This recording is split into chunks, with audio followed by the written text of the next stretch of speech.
We turn our attention tonight to a very exciting lecture and our distinguished panelists who have so generously given their time and effort to make this presentation possible. Tonight we will address the topic of current threats to religious liberty, the right of conscience under attack.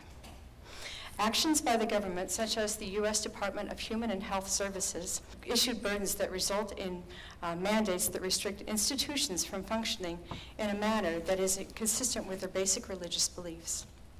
On our panel tonight of First Amendment attorneys, they will address these developing threats and explore the history of religious liberty as an integral part of the American experience. At this time, I would like to introduce Mr. Jeffrey Surtees, an attorney with the ACLJ, who specializes in religious civil liberties. He's a graduate of Thomas More College in Merrimack, New Hampshire.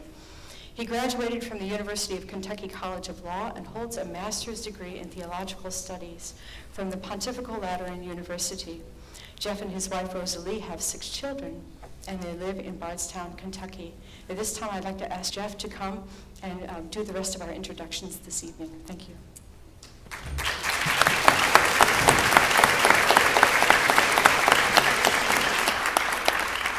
Thank you very much.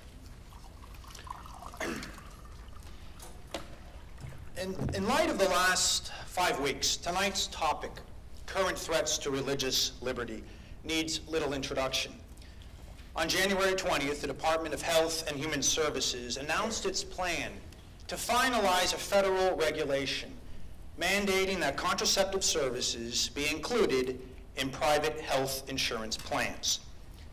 As I'm sure everyone here knows, a veritable firestorm of opposition ensued. And the President's subsequent press conference on February 10th did little to quiet the storm. To date, every Catholic bishop that leads a diocese here in the United States, including Bishop Toby, all 181 bishops have publicly denounced this mandate.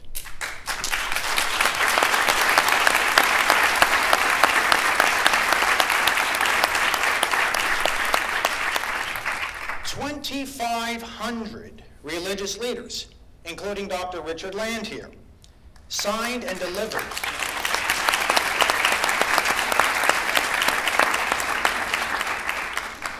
2,500 signed and delivered a joint letter to the President calling upon him to respect conscience and reverse the mandate. Corrective legislation is pending in both the United States Senate and the United States House of Representatives, and I've just learned that Senator Blunt's bill will be going up for a vote on Thursday. The Republican presidential candidates have been talking about this issue as well, and with at least 3 of them pledging to rescind the mandate on day 1 of their administration. And finally, of course, the lawyers. Litigation. Lawsuits are now pending in district courts across the country, including one filed last week by 7 different state attorneys general. No doubt, the President has touched a critical nerve in our body politic, and in my estimation, the critical nerve, that critical nerve being religious freedom. And the outcry in response to the President's actions have been overwhelming, and rightly so. I think it's fair to say, without exaggeration or hyperbole, that never before has a presidential administration, in one regulatory action, with one stroke of the pen, implicated the sincerely held religious beliefs of so many. Thousands of religious schools, hospitals, and churches that object to abortion-inducing drugs, sterilization, and contraception must either include these services in their health insurance plans, or if they choose to follow their conscience, pay an annual penalty of substantial proportions to the federal government.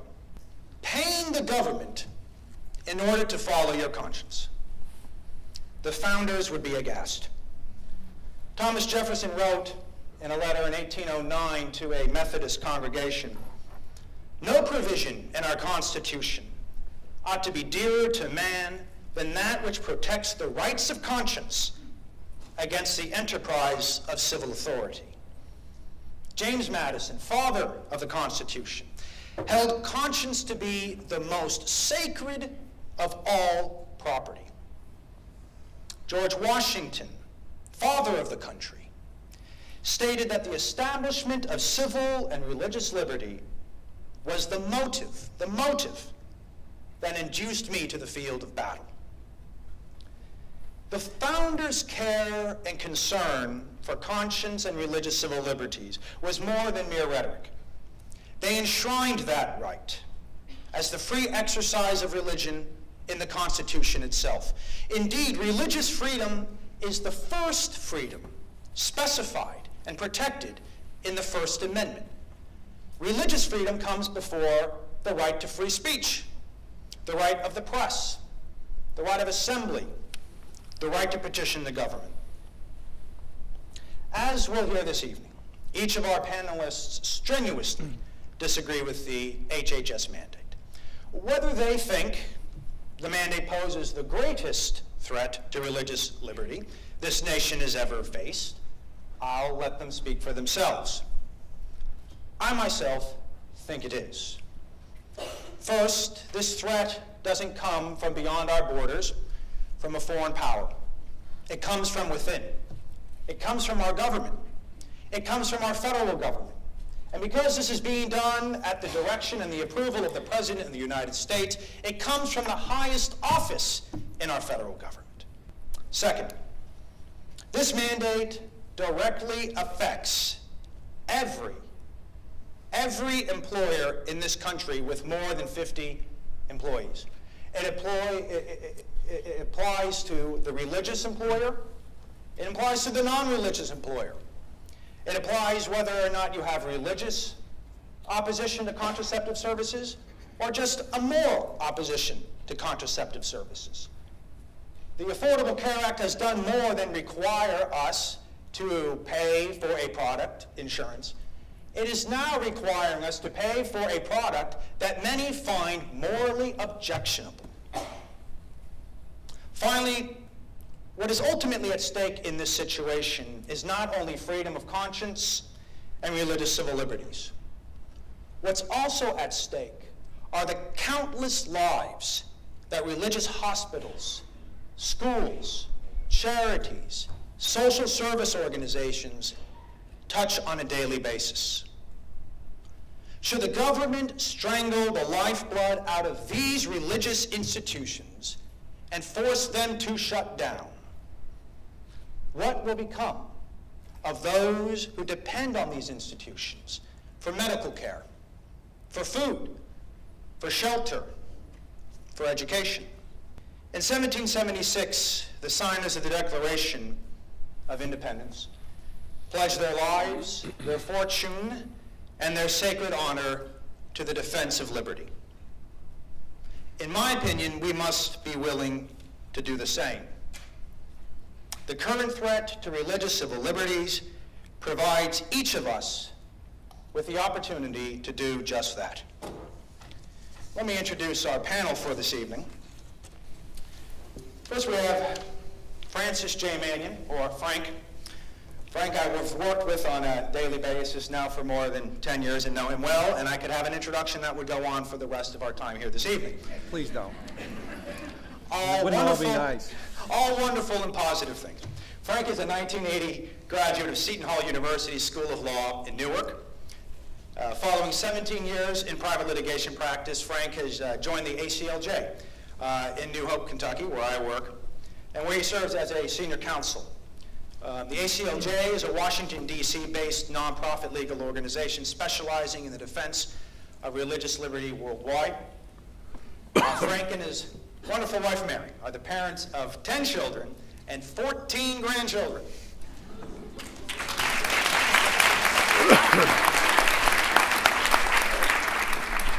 And they live in my hometown of Bardstown. Dr. Richard Land, he has served as president of the Southern Baptist Convention's Ethics and Religious Liberty Commission since 1988. During his tenure as representative for the largest Protestant denomination in the country, Dr. Land has represented Southern Baptist and other evangelicals' concerns in the halls of Congress, before U.S. presidents, and in the media. Dr. Land and his wife Rebecca have 3 children, and they live in Chattanooga, Tennessee. Thank you. Franklin. And I've been listening to Dr. Land actually quite frequently on his radio show, and I'm sure everyone here has had the opportunity, but for the few that haven't, especially on this issue, the HHS mandate, what we're talking about tonight, he has been forceful, articulate, and powerful. And I understand, Dr. Land, you'll be on a debate tomorrow night. Is that correct? On Channel 2 from 7 to 8, I'll be debating this issue with someone from a family planning clinic.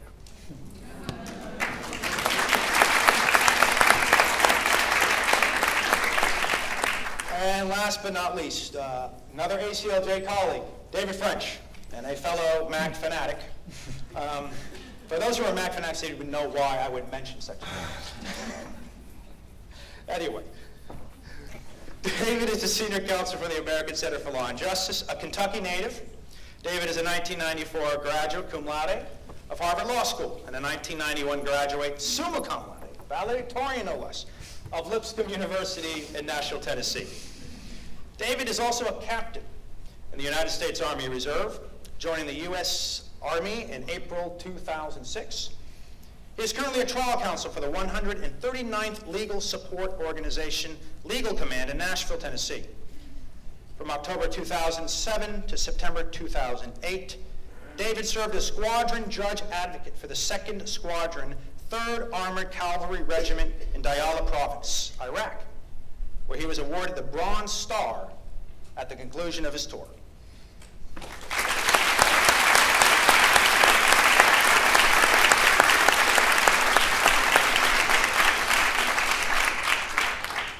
David and his wife Nancy have 2 daughters and a son. They live in Columbia, Tennessee. And what's not on my notes is that David was awarded the Ronald Reagan Award at the CPAC conference last month.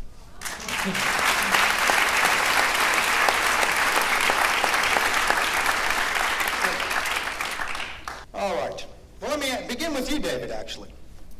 To get this ball rolling, and let me just, real quick, we're all going to have a sort of a question and answer up here, and we're going to go in about 45 minutes to 7:30 or so, and then open it up to you all for your questions. And we have microphones here at the front, so when you have that burning desire to ask a question at that time, feel free to come on down. David, you've been active in religious civil liberties cases for many years now. 2 things. First of all, how do you assess the threat of this HHS mandate? How serious a threat to religious civil liberties is it?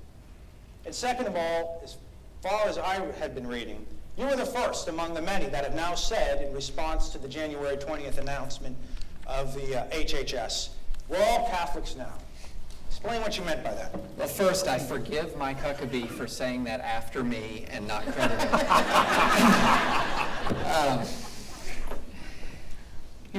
I'll begin with the first question first.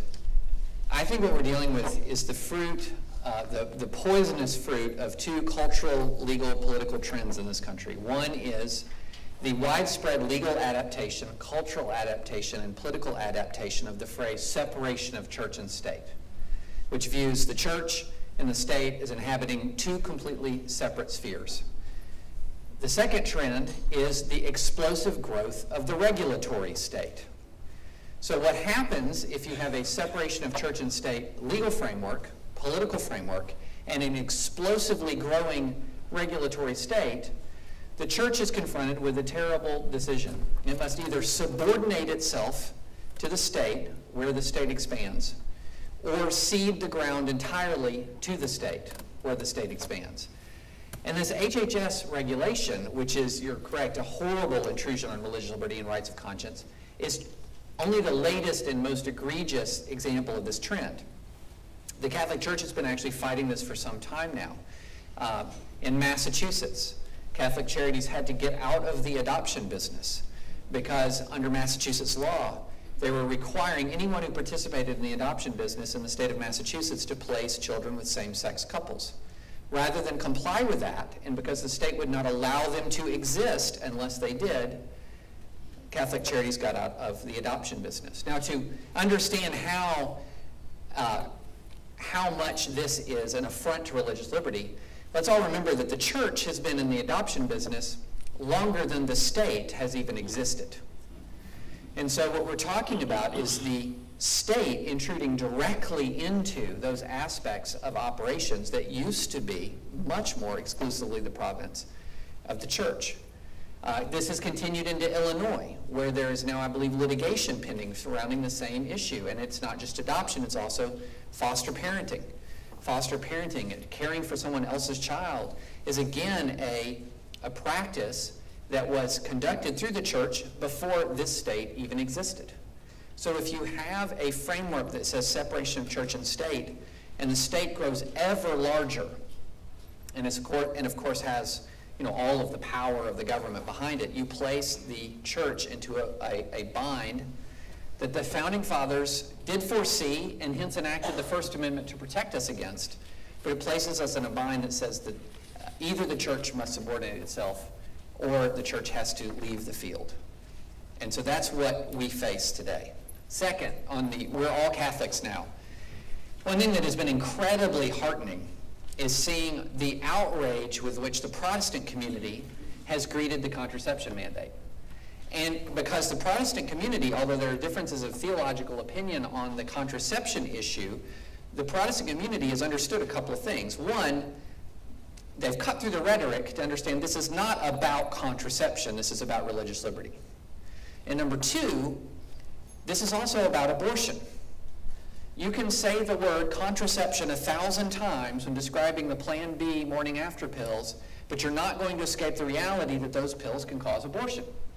And so what we're talking about is something that goes beyond really anything that we have seen in the abortion arena in some time, which is not only mandating, it's essentially mandating access to free abortion-causing pills.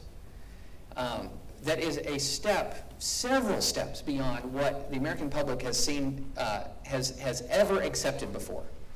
And so one of the things I always try to do when talking about this issue is I never, ever leave it simply with contraception. This also deals with abortion. And the other side wants to use any word other than that word. They want it to seem like this is about birth control pills and that's it.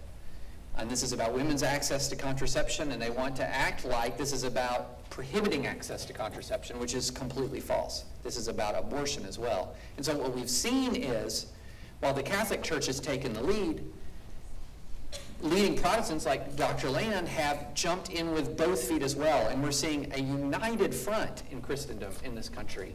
And it's one of the most encouraging developments that I can recall since I've been involved in these kinds of religious liberty battles. We're not simply saying, well, that's somebody else, that's another church's fight.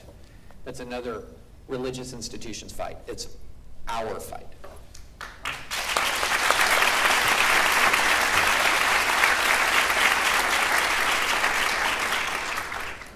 Dr. Land, you too have been for a long time, been actively participating in the defense of religious civil liberties in this country, at all levels of government, coast to coast. With your knowledge of the affronts and the offenses against religious liberties, religious civil liberties we've seen for many decades now, how do you assess the threat? Is this the most serious? Is it not as bad as other times we've seen and we should have hope? How do you look at the threat? And secondly, how do you see this threat as impacting Protestant religious institutions specifically? First of all, I wasn't going to say anything until you mentioned Harvard. I have to mention I did graduate from Princeton and Oxford. So.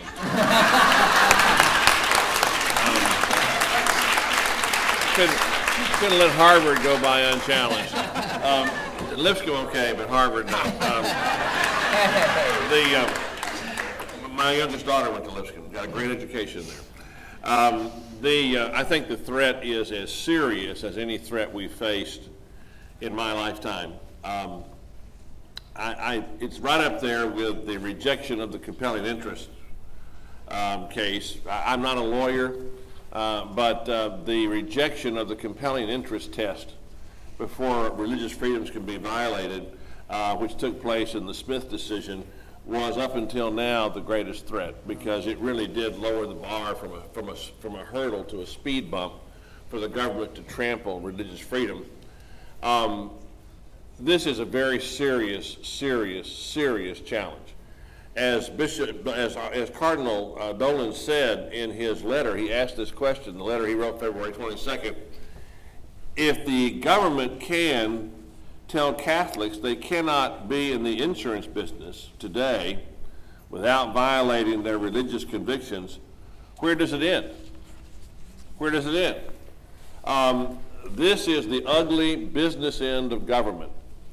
And it reminds me, I did live in England for 2 years, 11 months, and 4 days. And I counted the days because I was under the national health system. And let me say without fear of contradiction, if Obamacare goes into force, 99 out of 100 people here tonight will live a shorter life than you would have otherwise. And it will be more filled with pain and suffering before you die. Thousands of people die every year in England that would not die at least as soon if they lived in the United States, at least now. Mrs. Thatcher said in the end she could never restore the kind of freedom in Great Britain that Ronald Reagan was able to restore in America because of the national health system. She said when the government controls health care, no one is ever truly free again. And this regulation from HHS is just the first swing of the club. They've taken off their mask, and you see the ugly business end of government-dictated health care.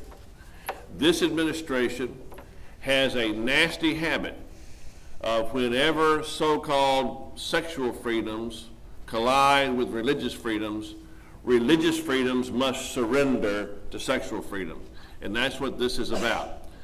Ultimately, this is not a debate about, this is a debate about conscience. It's not a debate about contraceptives. It's a debate about coercion, not about Catholics. It's a debate about freedom, not about fertility.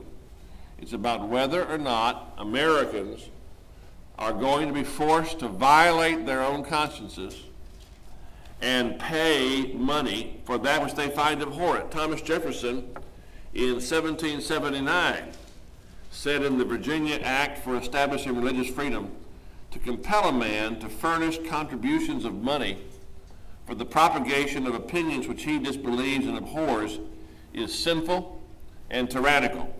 Roger Williams, who brought the phrase separation of church and state to our shores, said that there ought to be a wall of separation between the church and the state to protect the garden of the church from the wilderness of the state. Said that man has no power to make laws to bind conscience. When they do so, forcing conscience is rape of the soul. Now those are what our forebears told us about this issue. And it's why Pope John Paul II said that religious freedom is the first freedom. It is the foundation for all the other freedoms. And we must not allow the government to get away with this. Let me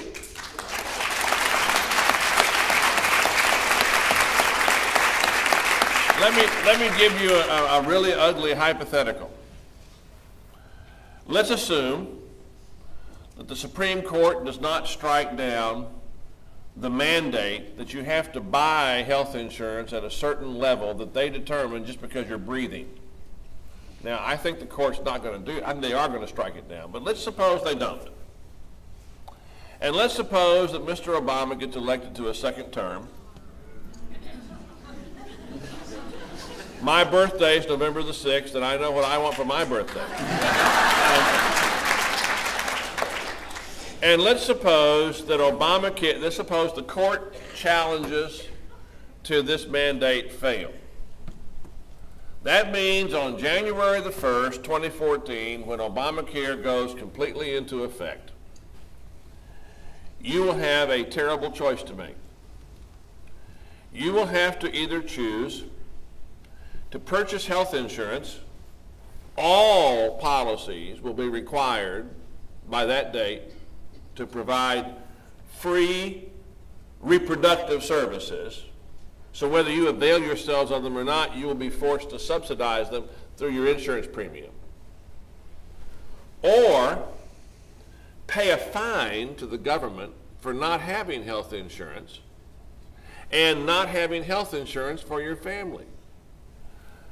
A government-imposed religious fine for religious convictions? Is this America? Or is it America with a K? Which one is it? It's unfathomable. It's unfathomable that you could have a fine for following your religious convictions. Now, I believe that the Manhattan Declaration states it well. We cannot comply with this. We have to render unto Caesar that which is Caesar's, and unto God that which is God's. And ultimate obedience belongs to God Almighty, not to the government of the United States.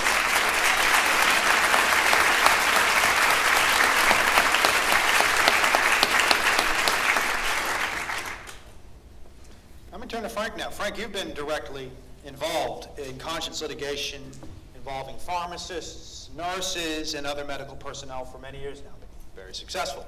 I've seen you do it personally.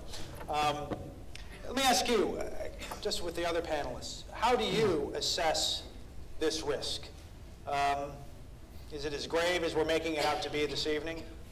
Secondly, how do you see this impacting specifically Catholic institutions, whether it be hospitals, schools, charities, and so forth? Well, it's certainly a grave risk, and I think the two speakers before me and yourself have made that clear. And I second to no one, I think, in my commitment to protecting the right of conscience in this. I did draft the comments that the Congregation of St. Cecilia submitted to the HHS. But I do, and it must be something in my Irish heart, but I have to be contrarian sometimes. I'm not convinced that what David had said about our misunderstanding of the separation of church and state, I'm not sure I understand what he was saying, and Dr. Land alluded to this. I think the problem with our understanding of the separation of church and state is that we, quote-unquote conservatives, have been concerned from one end. In other words, we're concerned about removing religion from public life, but what we really need is an absolute separation of church and state. And that's what this issue shows. Roger Williams, as Dr. Land pointed out, when he talked about the wall of separation, and that's where that phrase comes from, not from Jefferson actually, he wanted to keep the state out of the church. And so what we do need is a vigorous, robust, nearly absolute separation of church and state, which is not the same thing as the separation of religion from public life. But we have to reassert our own commitment to this idea that the government has no business telling churches or church-related institutions how to run their business and their institutions.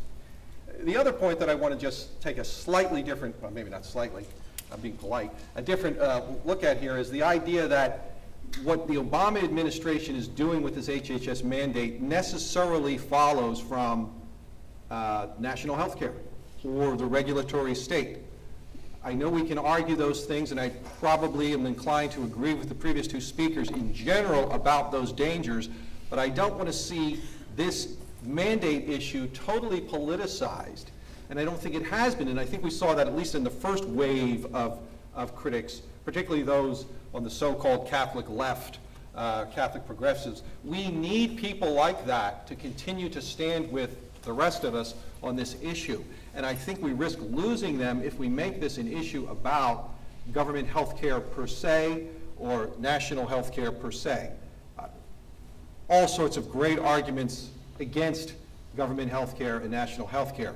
But the HHS mandate isn't a necessary result of that. This is a particularly insidious, I think, anomaly that has been introduced by the current administration that wasn't introduced by previous Democratic administrations. I mean, we survived the 90s with 8 years of a Democratic administration. Nothing like the HHS mandate was imposed there or even thought of. Maybe it would have been with Hillary Care, but we never got to see it. So I just want to make sure that we don't become completely political on this, although it's obviously got political ramifications. And we have to make sure that what we focus on is the HHS mandate. How serious a threat is it for Catholic institutions? Well, I can't say it any better than Francis Cardinal George said it the other day, when he said that unless the HHS mandate is rescinded, there will be no Catholic hospitals in 2 years. It's pretty grim. The example he used, or the illustration he used, I thought was quite striking. He said, if you haven't already purchased the Archdiocesan Directory for 2012, I would suggest you get one as a souvenir. On page L3, there's a complete list of Catholic hospitals and healthcare institutions in Cook and Lake counties. Each entry represents much sacrifice on the part of medical personnel, administrators, and religious sponsors. Each name signifies the love of Christ to people of all classes and races and religions. 2 Lents from now, unless something changes, that page will be blank. What does he mean? That's just the Archdiocese of Chicago. Just listen to the numbers. Catholic schools in this country, number of students, 2,065,000. Minority students in those schools, 625,000. Non-Catholic students in those schools, 307,000. 7,000 schools. Catholic hospitals, 600 hospitals in the U.S., 15.5 million ER visits, 86 million outpatient visits, 5.5 million admissions. Catholic charities, in 2010, food service, 7.1 million people served in soup kitchens, food banks, and home delivery of foods. Housing services for 500,000 people. Community services, including social support, education, and health-related services, 4.2 million. Family services, pregnancy, counseling, addictions, refugee services, 1.1 million. In total, 10.2 million Americans received assistance from just Catholic charities in 2010. And as many of you know, Catholic charities is only one aspect of charitable work done by and on behalf of the Catholic Church. St. Vincent de Paul societies, many, many other. And that's not even considering the Protestant and evangelical and Baptist charitable services. That's what Cardinal George is talking about. So is it a serious threat? Yeah, I guess it is. Well, let me just stay with you then, Frank, for a minute. You alluded to the comments that I believe were in the handouts given to everyone here this evening that were written on behalf of the Dominican sisters here. That letter was written back in September, and so this threat has actually been out there for quite some time. Talk about that a little bit, and how did we get here? I mean, could January 20th seem like that was when the floodgates opened and everyone started talking about it? But the issue's been in the background for quite some time. Well, it's been in the background. Of course, it's been in many states for many years. And there are even people here who have fought that fight in some of the states. But on a federal level, the particular problem of this type of contraceptive and abortifacient mandate came in at the same time as Obamacare was enacted. So back in July of 2010, the Health and Human Services Department issued its first interim rule about preventive services. And that's the category this all comes under. And it didn't announce at that time that contraceptives and abortifacients would be included, but it said guidelines were being developed. Ominous words from a giant government bureaucracy. And the rule itself for the guidelines would be issued on August 1st, 2011, and they invited comments. And some comments were submitted. Most significantly, Planned Parenthood was first out of the box and announced that it would insist that family planning to include all forms of FDA-approved contraception, which is code for abortifacients, would be included in these guidelines. The U.S. Catholic bishops filed comments in August, or rather in September of 2010, citing the Planned Parenthood announcement and cautioning the government about the following things. First of all, contraception and sterilization should not be included as preventive services because they don't treat an illness or a disease. Pregnancy is not a disease, contrary to the bureaucrats. 2, unlike other preventive services, contraception itself poses some serious medical risks. And 3, the mandating the inclusion of these services would pose, according to the bishops, an unprecedented threat to the rights of conscience of religious employers, and they cited statutory and regulatory, but interestingly enough, not constitutional provisions that forbid it. A year goes by, and on August 3rd, 2011, last summer, the interim final rule, which only a government bureaucrat could think makes sense, interim final rule, think about that, the temporary final rule was issued. Now, fortunately, there's a judge in the D.C. Circuit Court of Appeals, who has interpreted that as meaning interim final means final, but they call it the interim final rule, and that rule adopted the guidelines from the Health Resources and Services Administration based on something from the Institute of Medicine, which was a stacked deck of people who were pro-abortion. That announced that as part of the Health Care Act, also called Obamacare, all Food and Drug Administration approved contraceptive methods, sterilization procedures, and patient education and counseling for all women with reproductive capacity would be required to be included in group health plans as preventive services. But acknowledging the concerns of the U.S. Catholic bishops and other religious objectors who filed comments, they pointed out that there would be an exemption to this rule. And here's the exemption. The exemption would give to HRSA, this sub-bureaucracy in this bigger bureaucracy of HHS, discretion. Some faceless bureaucrat would be given the discretion to exempt certain religious employers who met the following 4 criteria. And you got to meet all 4, not just, it's not multiple choice, 1 out of 4 and you're good. You got to meet all 4. You fail any one of these and you're not a religious employer. First, the employer has to have the inculcation of religious values as its purpose. Well, that's clearly true for a church or a religious order. But what about the affiliated or the related organizations, such as the social services agencies? Difficult to argue that their purpose is the inculcation of religious values. Clearly what they do is imbued with their religious values, but it's not necessarily their purpose. Second, primarily employs persons who share its religious tenets. And that doesn't just mean that Dr. Land shares certain tenets of the Catholics and vice versa.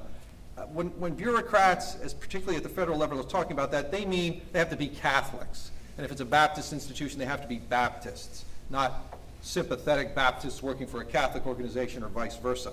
The third criteria that you have to meet, the organization has to primarily serve persons who share its tenets. Well, that pretty much excludes all charitable, religious affiliated institutions. And fourth, has to be a nonprofit organized under certain sections of the tax code that they didn't think anyone would read, but those particular sections of the tax code apply to the exclusively religious activities of a church or religious order. So that's what came out last August, and again, HHS invited comments, and comments they got. In fact, 200,000 comments they received, including ours, including the bishops who expanded their comments from the year before and sort of doubled down on what they had said this is what we were afraid of, and now you've made it even worse. And literally a couple of 100,000 other folks. Not all on our side, obviously. The response, well, the comments that were filed, both by this congregation and by the bishops and the others like-minded, pointed out the following things about the mandate. First of all, again, contraceptives shouldn't be included because pregnancy is not a disease. The mandate is unprecedented in broadness of scope and narrowness of exemption. There is no other exemption. All these other states that have contraceptive mandates have much broader exemptions. In most places, although not all, religious institutions and religious affiliated institutions felt comfortable enough that they could continue to function under those exemptions, but not under this one. In fact, and this is interesting, the exemption that is included now as part of federal law was actually drafted by the ACLU, not the ACLJ, the ACLU in California.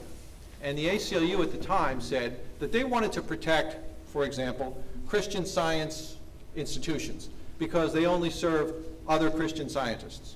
And that's the kind of exemption that they wanted and did include in this mandate. And finally, the objectors in August and September of last year pointed out that this mandate violates the religion and free speech clauses of the First Amendment. The exemption itself violates the Establishment Clause because it requires a government official to examine and evaluate and analyze the religious beliefs of religious organizations, which is something forbidden, as the Supreme Court has interpreted the Establishment Clause for years. At the end, they said, but we're still open to discussion. The interim final rule, which was effective August 1st of 2011, is still open to discussion. That's when much of the firestorm hit. And so on January 20th, HHS Director Sebelius came out with this vague promise to dialogue with religious nonprofit groups. Although she wasn't going to change the substance of the rule, and at this point, on January 20th, announced that this year temporary safe harbor would be given to let religious organizations figure out how to comply with the new law. In fact, the word she used was that they were doing this to give them time to, quote, adapt to this new rule, and left it open for discussion. We all have witnessed, in very recent weeks, the firestorm, as Jeff described it, that ensued. Everybody, it seemed, on many sides, on every side of the political spectrum, found this to be preposterous, except for the diehards who were behind it. And so on February 10th, the president came out and announced that he was going to make an accommodation, and all of us waited with bated breath and itchy fingers at our keyboards all that night, waiting for this accommodation to come up on our computer screens, only to find out that what happened was they simply adopted the interim rule without change. There is some language in the interim rule about this ongoing dialogue, which the government is under no obligation to conclude, certainly not to conclude in any way. The law as written is the rule that came out last August, and it is as bad as everyone has been describing. Typical reactions of Archbishop, at that point now Cardinal Dolan, said that the HHS has given us a year to figure out how to violate our consciences. Bishop Zubik of Pittsburgh, very shy and retiring, said that the president has told Catholics to hell with you.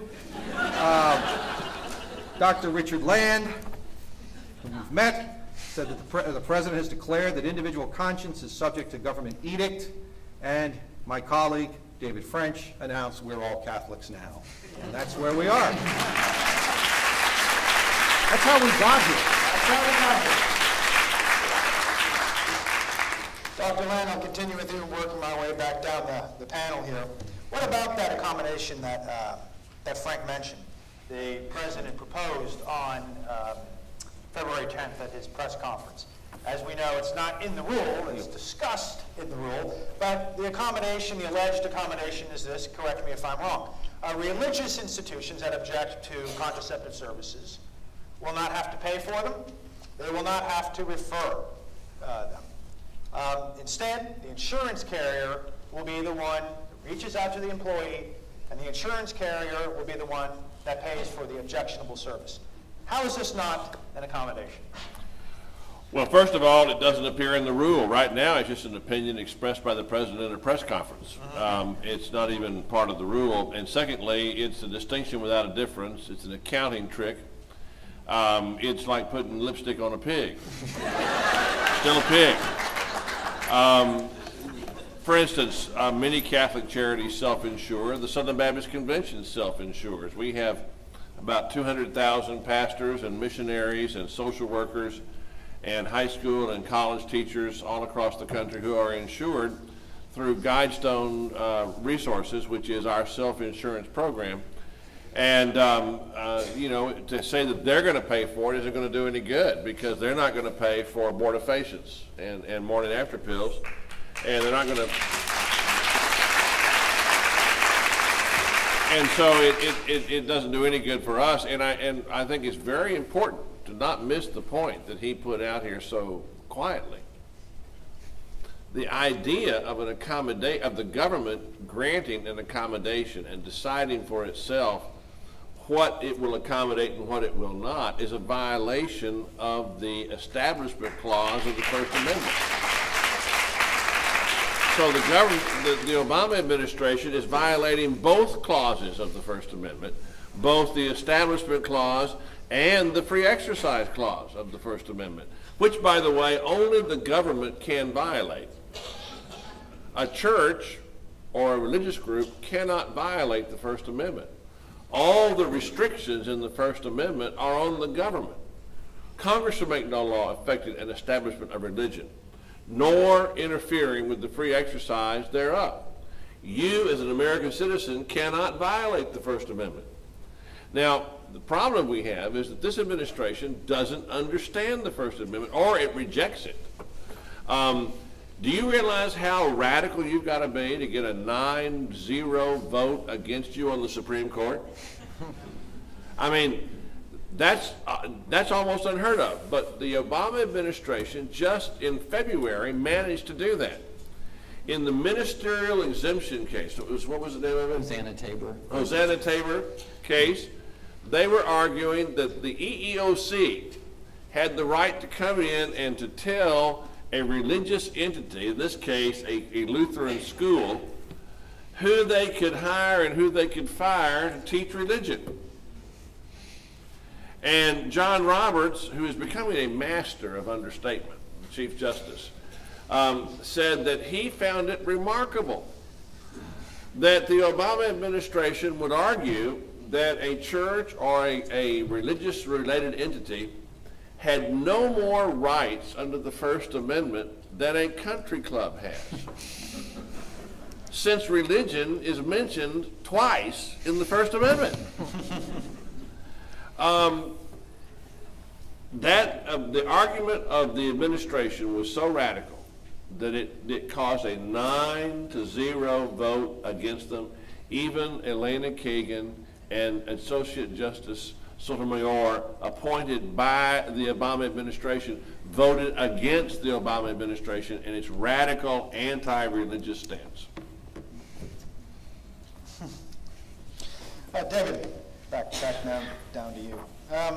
We've been talking about how wrong, immoral, illegal, unconstitutional it is to require someone to pay the government in order to exercise their conscience. Let's now get a little bit into the law here. What do you say to those who argue, we pay our taxes, right? We pay our federal taxes, we pay our state taxes, our local taxes. And a lot of times, I'll speak personally, my tax money goes to fund things I do not like. Things that I find to be immoral. Things that I find to violate my conscience. And yet my tax money is subsidizing that.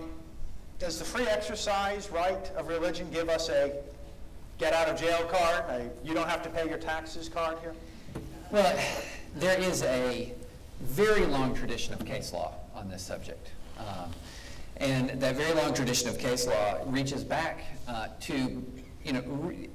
reaches into a philosophical stream that predates the founding of this country.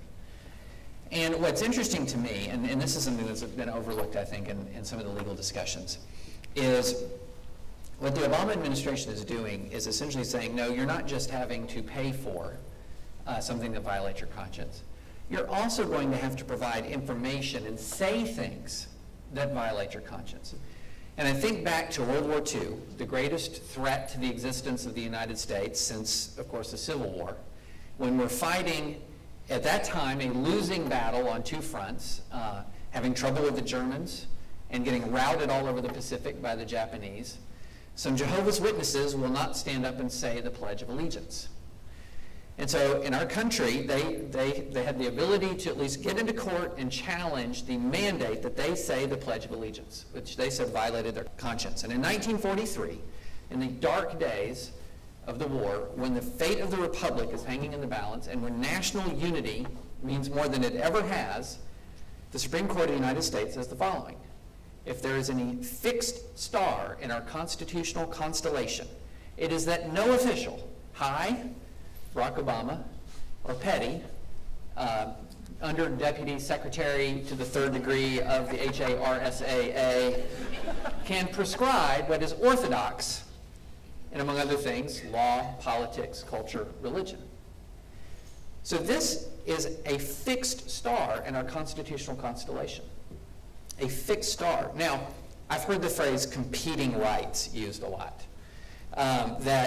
Well, this is a matter of competing rights. Well, let's break that down for a minute, shall we? Okay. Competing rights. Who here saw the animated movie by Pixar, The Incredibles? Excellent. Great movie. Well, there's this phrase in there where someone says, if everyone is super, no one is. Okay? So keep that in the back of your mind. On the one hand, the right that the Catholic and Protestant institutions are asserting is a right that not just is our first freedom, as was so ably noted, but was a right that the Republic was founded for the purpose of protecting. And this goes back to the Declaration of Independence. This goes back to the flight from England by the Puritans. The right to free exercise of religion is absolutely foundational to the history of this country, predates the existence of the United States of America. That's on one hand. On the other hand is the right to free birth control pills. Okay, is it competing rights? Really? Are we having that discussion in a rights basis? No, those are not competing rights. But as Dr. Land pointed out very well, we've invented an entire new category of rights surrounding sexual liberty. And we're beginning to get to the point where everything is a right. And when everything is a right, nothing is. Because who decides all of the questions of competing rights? The government. And the government is no longer the source of, becomes the grantor of our liberty rather than our creator. Well said. I just want to say that there is a huge difference between what your taxes go for and being forced to, as he pointed out, say and do things and directly subsidize with your insurance premium that which you find unconscionable. But there is a point at which each individual does have to decide when they will obey the government and when they will not. Henry David Thoreau was in prison because he refused to pay his tax bill, as nominal as it was in the 1840s before the income tax, because he objected to the Mexican-American War. And Ralph Waldo Emerson went to visit him in prison and said to him, "Henry, what are you doing in there?" To which Henry replied, "Ralph, what are you doing out there?" And during the darkest days of World War II, we granted conscientious objection too. Less than 1% of Americans are pacifists, but we granted them the right to conscientious objection if their religious convictions were that they never had the right to kill anybody under any circumstances. We gave them a conscientious objection exemption from military service. This is a fixed star in our constellation of freedoms, and of course every American has to decide, when and under what circumstances you will decide that you will either obey the government or you will obey your conscience. Let's do remember there was a certain letter from a Birmingham jail, and it had its impact because it was from the jail. And Dr. King said, "I'm in this jail because I refuse to obey an unjust law." And it's an unjust law because it doesn't coincide with the moral law of God. Thank God. And in that letter, he cited Thomas Aquinas. But both David and Richard have brought up the historical context of this and how it does go back to the beginning. And the particular example of conscientious objection during World War II. But I've found an example that's almost more extraordinary, and it was in 1776 when Quakers and Moravians asked the Continental Congress for an exemption from military duty. Now, it's perhaps, well, not perhaps, definitely, the country was more threatened at its very beginning then, even than during World War II, facing an invasion by the most powerful military on the face of the earth, with an overwhelmingly superior power, needing every able-bodied man they could possibly muster. How did the Continental Congress, the literal founding fathers of the country, respond to this request for a conscientious exemption from this obviously hugely important civic duty? Here's how they responded. As there are some people who, from religious principles, cannot bear arms in any case, this Congress intend no violence to their consciences, but earnestly recommend it to them to contribute liberally in this time of universal calamity to the relief of their distressed brethren in the several colonies, and to do all other services to their oppressed country which they can consistently with their religious principles. That's the kind of attitude that's 180 degrees from the attitude of the current administration. We're talking universal calamity. The very existence of the country, whether it would exist or not, was at stake, and yet those government officials did not hesitate to recognize the overriding importance of conscience of their citizens and acknowledged it and protected it. And I think it's, there's, as Catholics, and I assume some of you are Catholics, looks that way, the general narrative of the United States of America is the Pilgrims, the Puritans came to Massachusetts and religious freedom was one of their objectives at least, and from there, religious freedom eventually took hold and was enshrined in the Constitution, et cetera, et cetera. But I think as Catholics, we often forget, if we ever knew, the Catholic connection to free exercise of religion in America. The fact of the matter is the phrase free exercise of religion first appears in Maryland, when the Catholics fleeing England on the Ark and the Dove, which left England on St. Cecilia's Day, established what scholars have called the most tolerant and disestablishmentarian of the colonies, and perhaps the most tolerant jurisdiction in the world at the time. And in the Maryland Statute for Religious Freedom, that's the first place in English that the phrase free exercise of religion occurs. It didn't last. Unfortunately, the political situation in the colonies reflected the political situation back home. When the monarchy fell and the Puritans took over in England, the Puritans in Virginia moved up to Maryland and said, Catholics, you're now second-class citizens. Another, probably even less known episode in American history is Governor Thomas Dongan, an Irish Catholic governor of New York, in 1683, pushed through the legislature of New York and enacted the Charter of Liberties, which has been called the Magna Carta of American constitutional freedom. Complete religious liberty for Christians, right of suffrage, trial by jury, and even this interesting phrase, no taxation without representation. Dongan even tried to extend that toleration to Jews when the Jews in New York requested that they be granted similar toleration to the Christians. But at that time, the mayor and the city council of New York refused it. Go figure.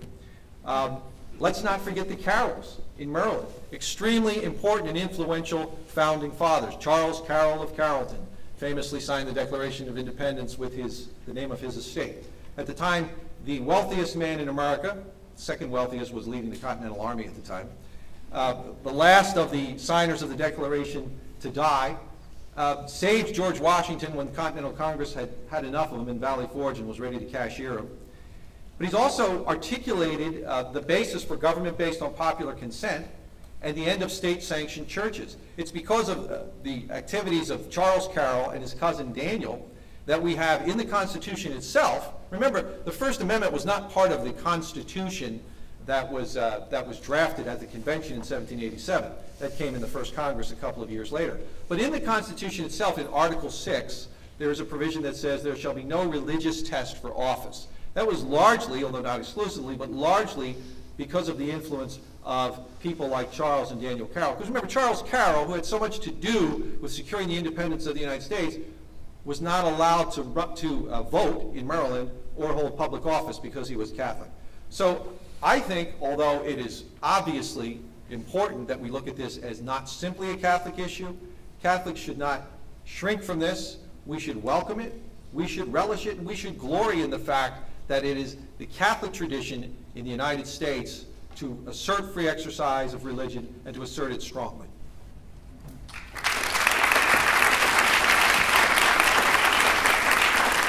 Frank, I think you're saying that paying $25 for birth control isn't a universal calamity? Apparently, I would disagree with that. Well, if anyone has any questions, feel free to come on down to the front where you have the microphones here, and I believe over at the other side as well. Feel free to come on out. In the meantime, let me ask a question here. Go back down the panel. Dr. Land. Dr. Land, you obviously follow politics, the political scene very closely. You're a player in politics with your political influence. Can you explain why, the politics behind this?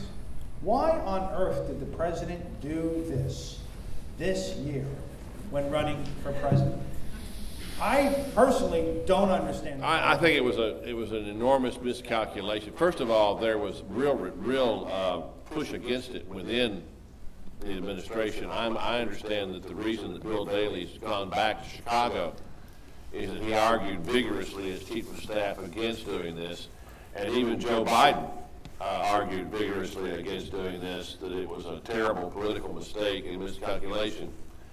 But the Obama administration, make no mistake about it, is run by Barack Obama. And there are really only two people that he listens to. One is his wife, and the other person is Valerie Jarrett. And there's not much sympathy for the views that are in the majority in this room in that triumvirate. And I think that the calculation was made that first of all, the president is a true believer in this ideology. He really believes that a woman has a right to free reproductive services, and that includes everything. Free. He believes that we all ought to have it. I mean, he said when he was running for president that he believed that a single-payer, government-run program was the best way to deliver health care and the fairest way to deliver health care in the United States. But in the United States, you couldn't get there in one step. It would take several steps. And Obamacare is the first step. But his goal is the British system. That's why he put a person who has a romantic love affair with the British system, quote, unquote, in charge of writing the rules for Medicare. And it's why they are now rationing care. If any of you know anybody on Medicare, you're getting the complaints just like I am. They're rationing medical care right now. If you're terminally ill and you've got another malady, they're not treating the other malady because you're terminally ill. It's a waste of money. I know people who are being denied treatment for failing eyesight because they've got terminal cancer. And if they're over 70, they're getting only palliative care for strokes. That's called rationing by other means. So the president's a true believer in this ideology. I also think that they made a real miscalculation. I don't think they know, I mean, frankly, I don't think they know too many practicing Catholics. I mean, I don't. I mean, I think that you understand that we now, after the 2010 elections, we have a Congress where the most conservative Democrat in the Congress is more liberal than the most liberal Republican. There is now no overlap. I mean, literally not. There's zero overlap. So I don't think the president knows too many, practicing faithful Catholics as opposed to what some of my Catholic friends call cafeteria Catholics. And so I think that they looked at the polls that show that the vast majority of Catholic laity at some time in their lives use contraceptives, even though the church says they shouldn't. And they saw a way to drive a wedge between the Catholic laity and the bishops.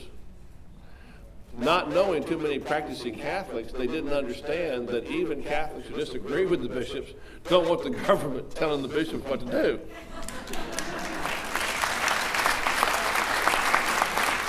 And this is a critical vote for them. They won the last election on Catholic votes. They won the majority of Catholic votes. If they had lost the Catholic vote, they would have lost the election. They lost the evangelical vote. 75% of evangelicals voted against them. They won the Catholic vote. And to me, this is called his re-election into question seriously. And I think he's picked a fight that he's going to have a hard time winning in places like Ohio and Pennsylvania and Michigan and Illinois. It's going to be hard for him to win that fight. But I don't think they understood what they were doing. I mean, I think they were driven by ideology and by polls they misinterpreted. And the fact that they didn't listen to the Catholics who were in the White House. Well said. Question, please. This is in reference to the 7 filings of the attorneys general of the 7 states. I've heard from legal experts who are in sympathy with conscious exemption clauses, saying that they may very well probably will be thrown out for lack of standing in the whole battle. I see their fallback position, the states, is that these people will eventually wind up on Medicaid rolls, and that will directly impact the states. I don't know what the take on that is. All right, someone want to talk about standing with respect to the case filed last week? Well, yeah, I mean, it's an interesting case because there are so many different plaintiffs, not only the attorneys general themselves, but they also put individuals and Catholic institutions on the case as plaintiffs. And I certainly think that the Catholic institutions as such have standing. The employers, the individuals, I'm not so sure. I think that is an open question. But certainly the institutions, I think there's a high school as a plaintiff in that case, and actually an insurance company, a Catholic insurance company is a plaintiff in that case. And I don't think there's a standing problem with regard to those. It's like, you know, any lawsuit that you file, if you win on one claim, one plaintiff, that's good enough. You put more in the hopes of winning, but yeah, that's an interesting case from that standpoint. It's unlike the others that have been filed, where it's a single institution meeting the minimum number of employees, having the religious objection, being required to provide the services. I don't think there's any question those plaintiffs have standing. I think there is an open question on the case that you talk about, though. In fact, that's the case that I believe we handed out here as one of the handouts, the Attorney General complaint. One of the things I think about, the Attorney Generals have an interesting theory that they're essentially asserting this right on behalf of all of their citizens, defending the Constitution on behalf of their citizens. But aside from the standing question, there is an enormous political significance to the filing, because this is the highest law enforcement officer of these particular states weighing in as formally objecting in the most vigorous way that they can conceive of doing so under the law. So it's a political document as well as a legal document, I think. And I would not be surprised if you didn't see more filings like that because of the political significance apart from the standing question. I'm not a lawyer nor the son of a lawyer, so I don't know. Well, I see that our legal experts and political experts are so... I don't think so. Oh, great. Please, see if you can stump the panel. In the discussion this evening, there's a couple of tones that I've recognized among the gentlemen up here at the podium, at the tables. What would happen from a legal perspective if the Catholic hospitals, the diocese, I use the example of the Chicago bishop saying that basically one of the pages in this document would be blank because they basically closed down. What would happen if the hospitals, the Catholic hospitals, just say, no, we're not going to do that? And I say from perspective, let's just assume for a second that Bishop Chobe decided that St. Thomas over here across the way was not going to comply, and put the challenge to the regime that we have in Washington at the present time, come on down and lock the doors. Where do you think that's going to go? If the numbers you presented of the number of institutions and so forth, I guess you call it civil disobedience. Right.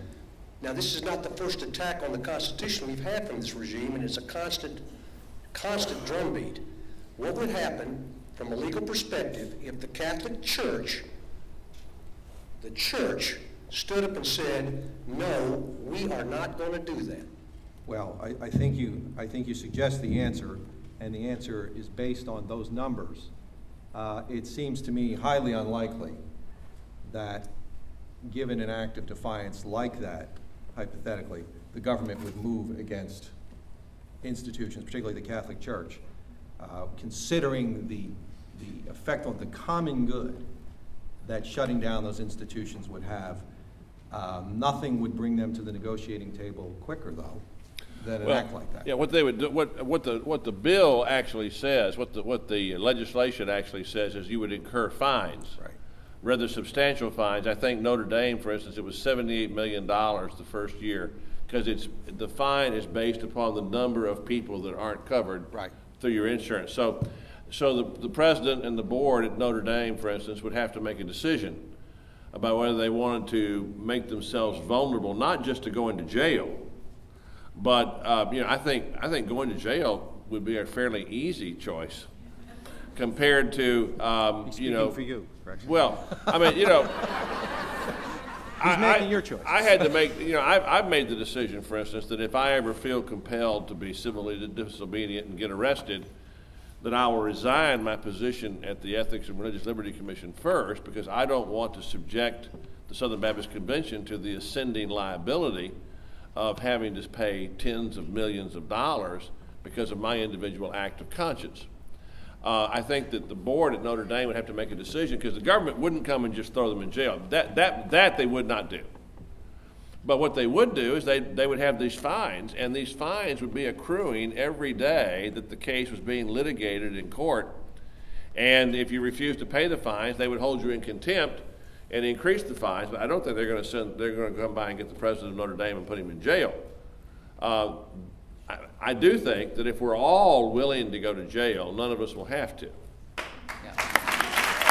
Well, and the point is these fines will eventually put these institutions out of business. Right. And the government's not going to, it can't politically, not going to let 10 million or whatever the figure was, people that are served by Catholic Charities, not get those services that they need. The government's going to take them over. And the absurdity of this is, didn't we just live through a century where we saw regimes take over all of the services that at one time were done by these mediating institutions like churches? Didn't we just live through that? And how did that work out for those regimes? Well, the other thing, of course, the other theory is that the president wants to eliminate all mediating institutions between the government and individuals, so that it's just you and Uncle Sam. Right. You know, but I can't emphasize enough how much the divide and conquer strategy would come into play. And that's where the unanimity of the bishops is hugely important. I would submit to you that I think the unanimity of the bishops has helped give the Protestant community a spinal transplant. Because the one thing the Protestant community is poor at is unanimity. And that's why they're Protestants.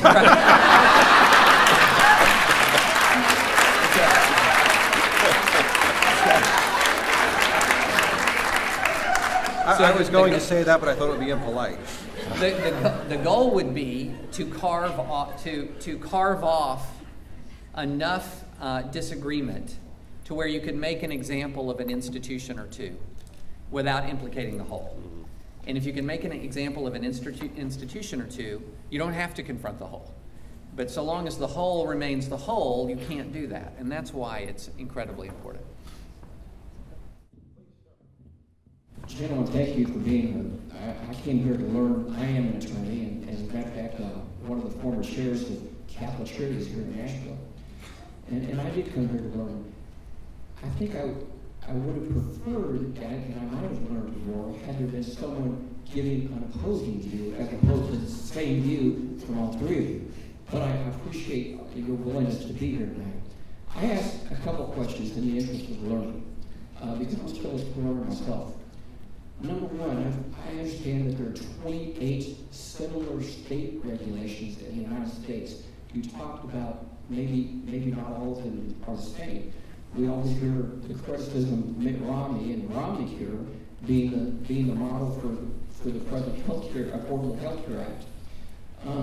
How have Catholic hospitals and institutions managed to continue to survive in the years that those similar state regulations have been in effect? Once again, I ask that as just trying to learn. The second question I would have, as long as I'm up here, is could I assume, we've all heard what almost passed in Virginia. As a matter of fact, the law did pass both houses of the state of Virginia, but the governor of Virginia changed his mind and apparently has decided not to sign the law. I'm talking about, of course, the transvaginal ultrasound.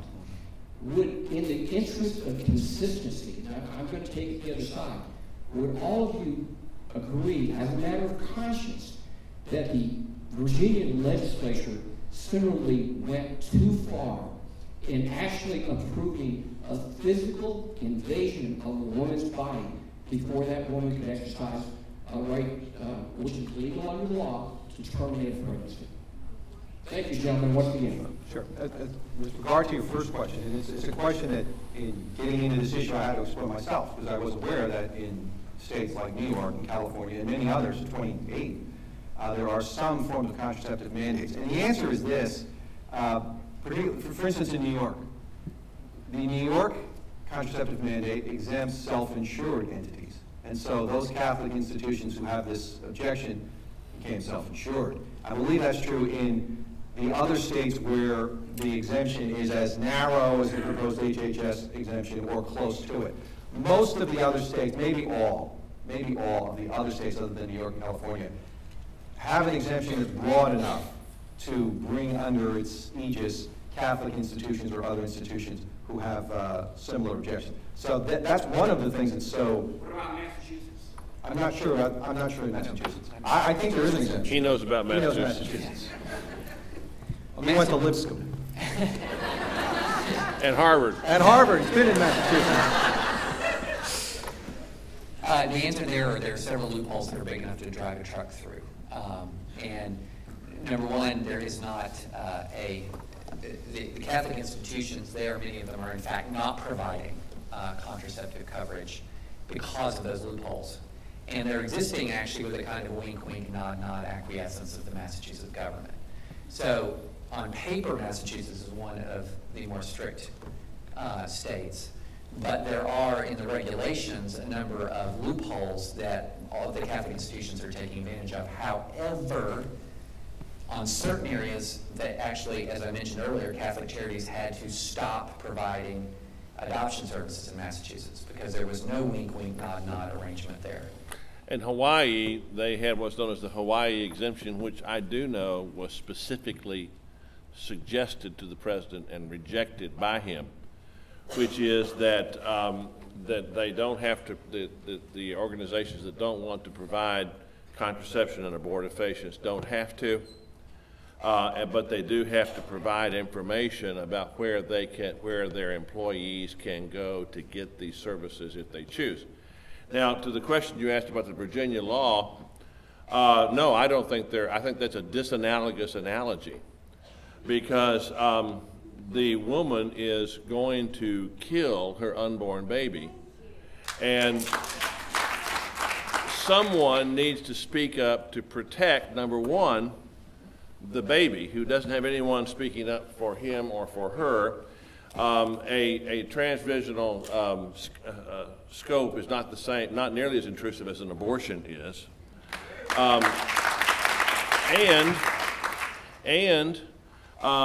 Where's the idea of informed consent? In every other procedure that's done in this country, if you don't give the patient complete informed consent about all of the possible ramifications of the surgery, you can be sued for malpractice, but you're forbidden from doing so when it comes to killing your baby. And we know that mothers who see an ultrasound of their baby are immediately 30% less likely to abort.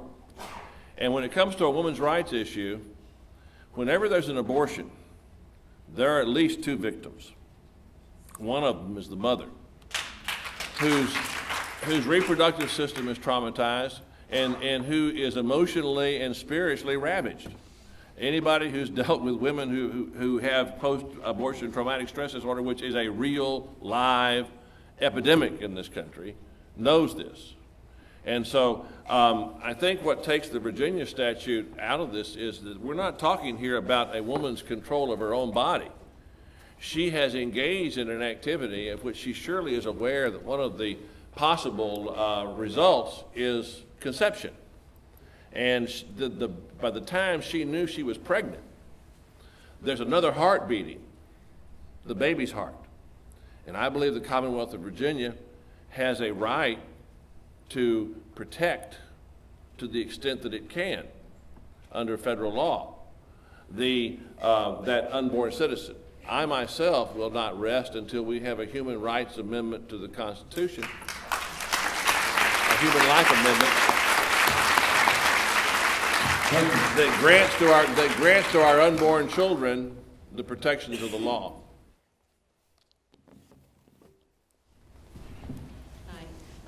I wanted to ask a question regarding the self-insured.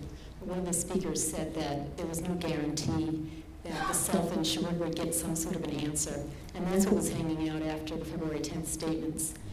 If Catholics are self-insured, like you refer many of yours are, do they not have an obligation to answer that question before they can proceed with the health law? And secondly, what is the timeline? Could you please remind us whether the Supreme Court is going to be looking at the question of the legality of this?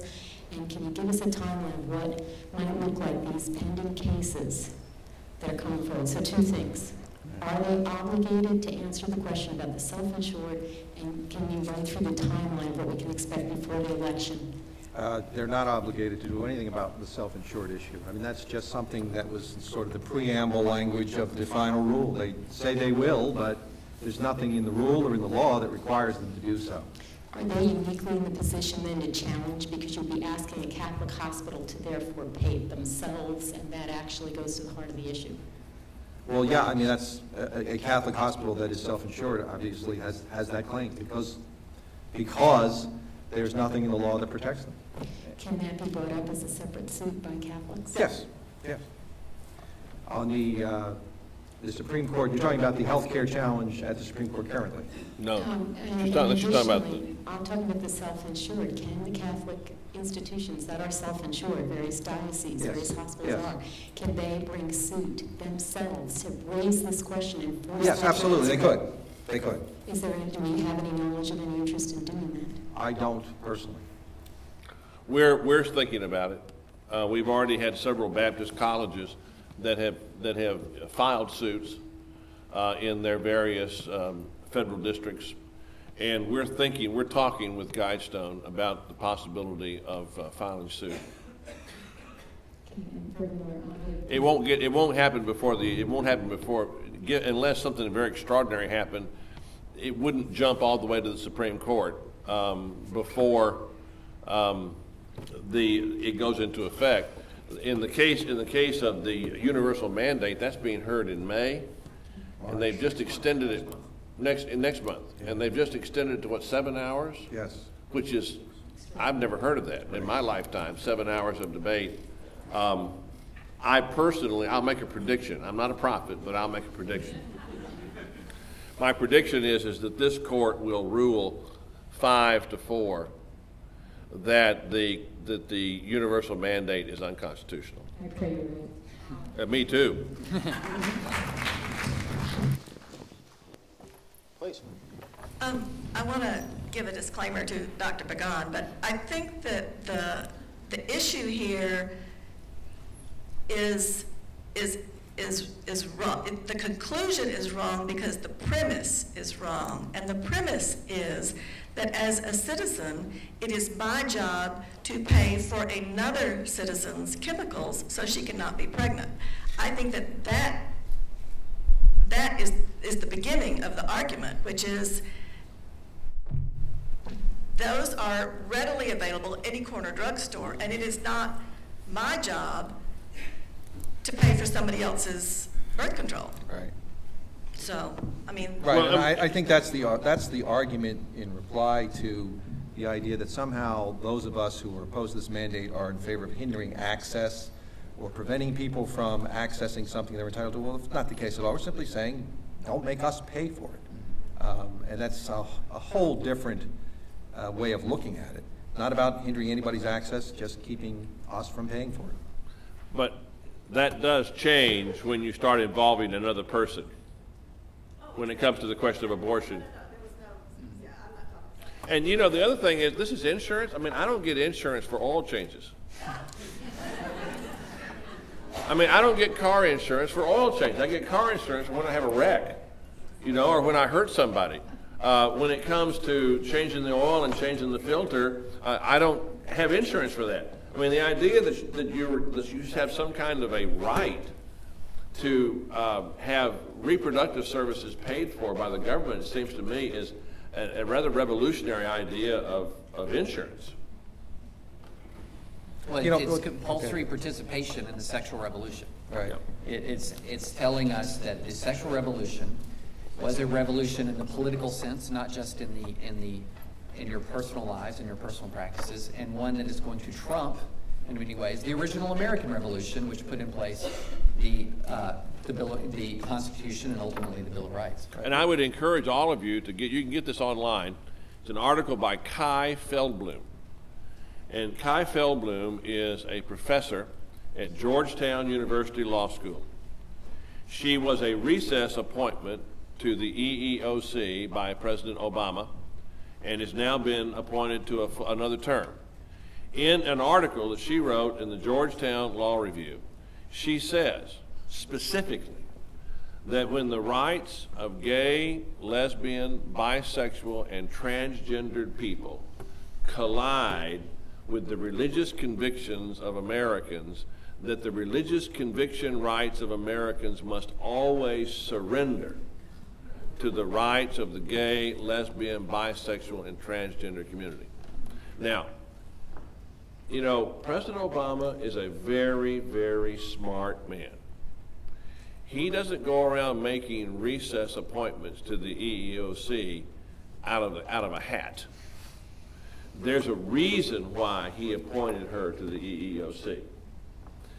She is emblematic of a mindset in the higher precincts of the Obama administration.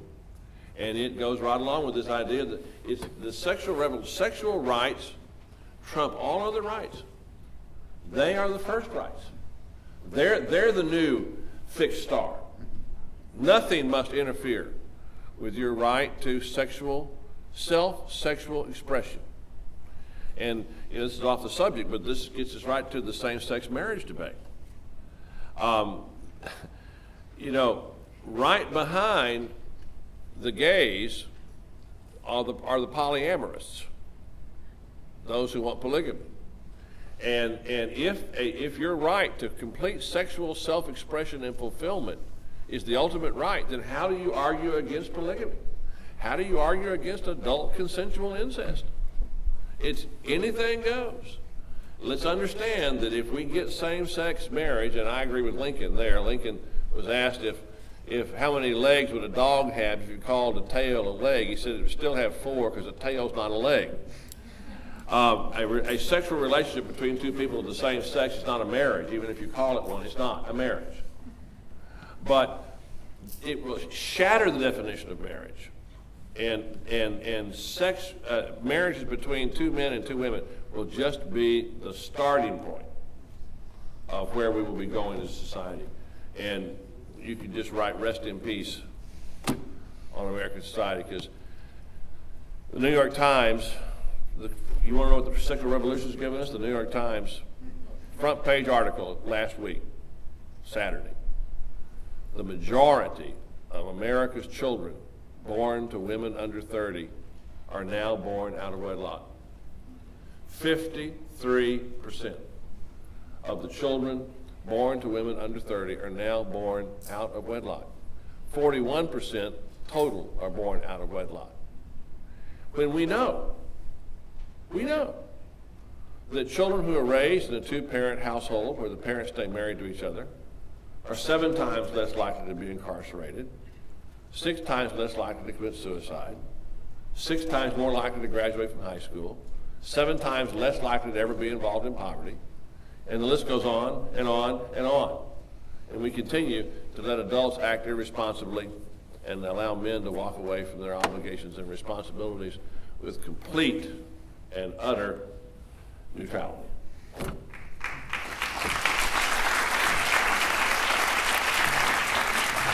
If I may, just to sort of illustrate this point with relation to the HHS mandate and Obamacare generally, one of the things that I've learned in this is that under this HHS mandate, of course, contraceptive and abortifacient services must be provided without cost, which means no copay of any kind. But under the same law, you can still have a copay for your cancer medicine or any other real medicine for serious diseases. But with regard to these so-called preventive services of contraception and abortifacients, no cost whatsoever, which just shows you the cockeyed priorities here, that nothing is more important than these contraceptive services. Even cancer treatment, you still have to pay something for that, but not these. Well, to show you, if my daughter had gone to a public school instead of Christian schools, my 2 daughters, they could have been given an abortion without my knowledge, but they can't get an aspirin without my written permission.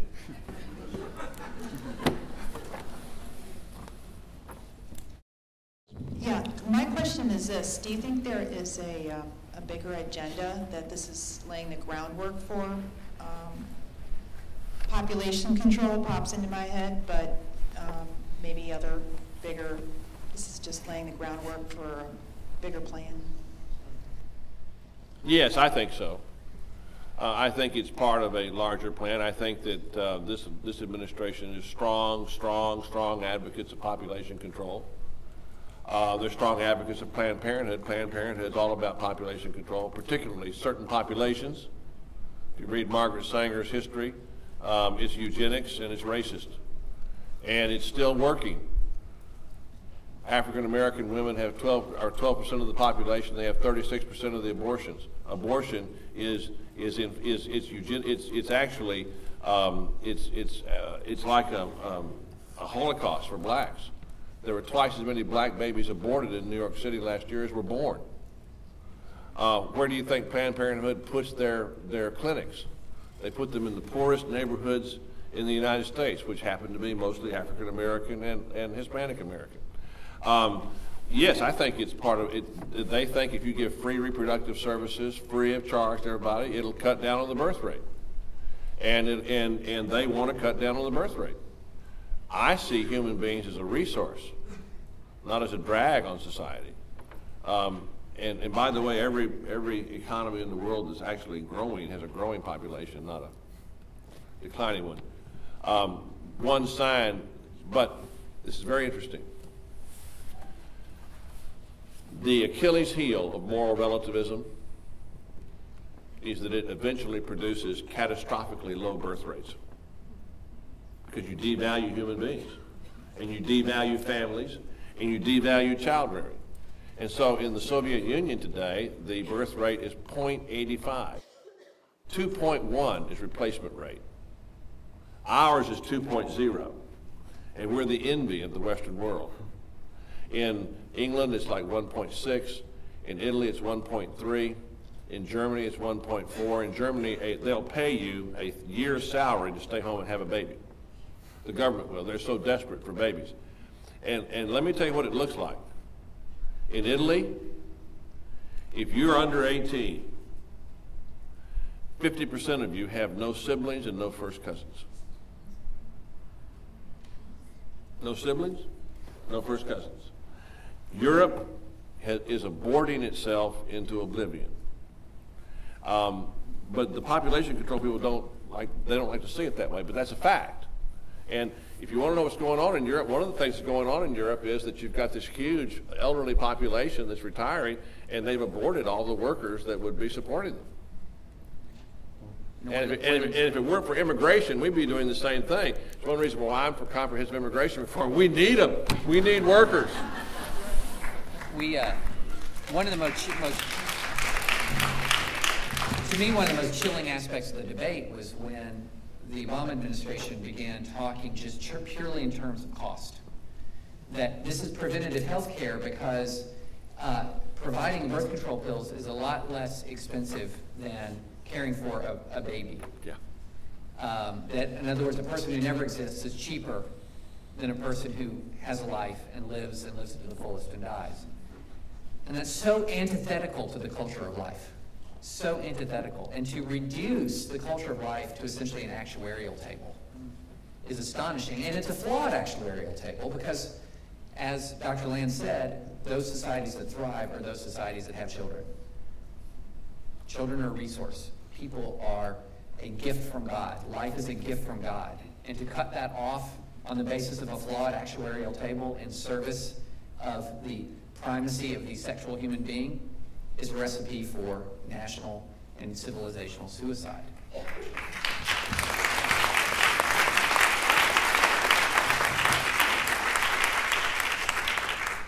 Thank you all for using your intelligence and your gifts to lead the fight on this. And as especially I'd like to say to you, sir, who represent the Baptist community, thank you for speaking Catholic truth with such fervency.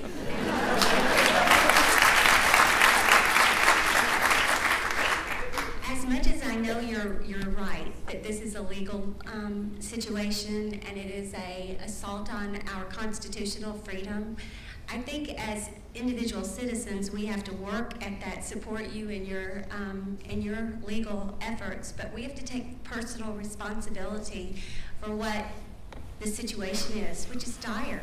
And it's reflective of what's happened in our culture at large and our culture within the church in the last 50 years.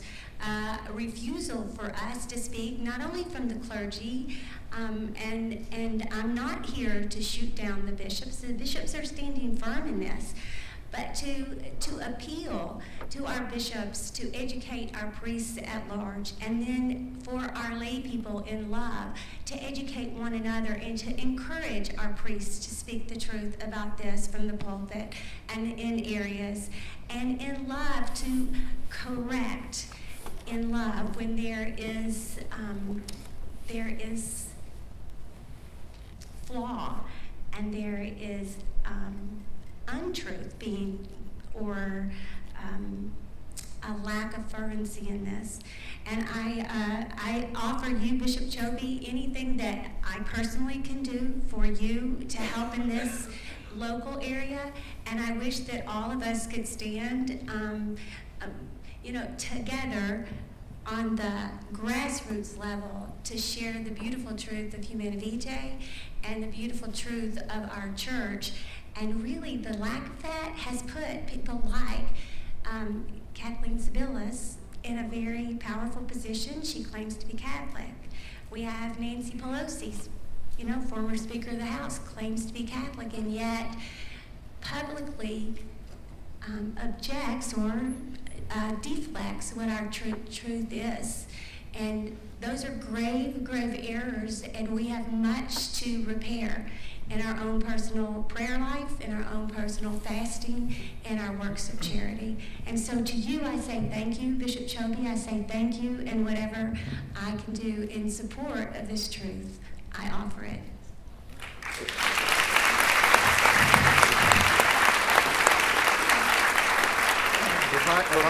First of all, there's a Presbyterian up here too. I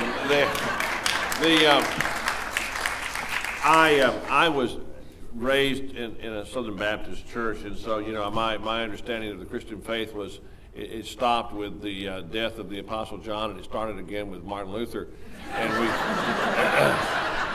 we didn't talk much about everything in between. And I had a Methodist professor at Princeton named Paul Ramsey. It was my privilege to be one of his students, and he is the one who introduced me to the rich Catholic social tradition, and things like Sanctissimus Annus and Humanae Vitae, etc., and St. Thomas Aquinas. And it was a tremendously helpful thing to me as I went through college. And one of the things I think is helpful to understand, because you've got Sebelius, we've got Al Gore, and Bill Clinton.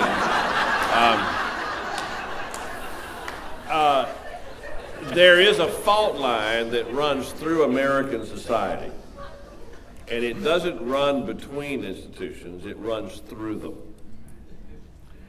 And if you're on one side of that line or the other, it really tells more about you than whether you're a Catholic or whether you're a Baptist or whether you're a Presbyterian.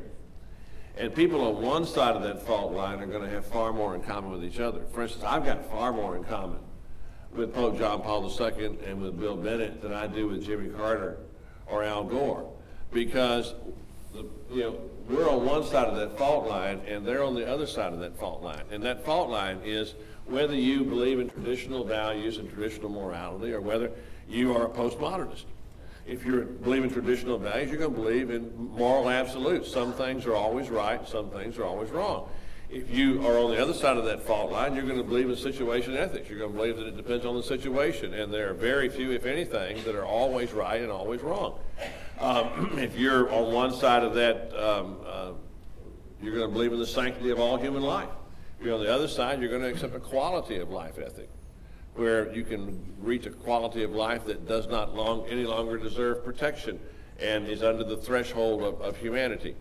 And it goes on and on. If you believe in traditional values and you're on one side of that fault line, you're probably going to believe that in some form of American exceptionalism. And if you're on the other side, you're going to be an internationalist. And we need to understand that, because it's really more important than denominational labels. It's more important than geographic labels. It's more important than socioeconomic groups. I think about the 2004 election, for instance, where people who went to church, mosque, synagogue, or temple more than once a week, 61% of them voted one way. And people who seldom or never went to church or mosque or synagogue voted the other way. It was like 3/4 of them voted the other way. If you, single women voted 62% one way. Married women voted 57% the other way. Married couples with children voted 59% one way. Only at the very top and at the very bottom was income level a predictor. I don't think it comes as a shock that if you make a lot of money, you're still likely to vote Republican. And if you make not much money, you're very likely to vote Democrat. But in between, where most of us live, in between those two, it's a very poor predictor anymore. And it's becoming an increasingly poor predictor about whether you're a Catholic or a Protestant. It depends on where you are on one side or the other of that divide of traditional Judeo-Christian moral values as opposed to postmodernism. And the sexual revolution is the propaganda machine for postmodernism. And pornography. The sexual revolution and pornography are the propaganda machines for postmodernism. I actually wanted to ask a question about the Citizens United decision and whether it relates to this issue at all. And so let me tell you why I think it might. Okay, the Citizens United decision. There were two issues that came up in the court's opinion. One was that what people can and cannot say can't be tied to taxation. I remember that being mentioned in the opinion. And so I think to myself of the requirement that religious institutions, for example, this wasn't the driving issue in the Citizens United decision, but it seems to be a conclusion that can be drawn from it. That religious institutions previously, we've tied 501c3 status to whether we say things politically or not. And it seems to me the Citizens United decision says you actually can't do that.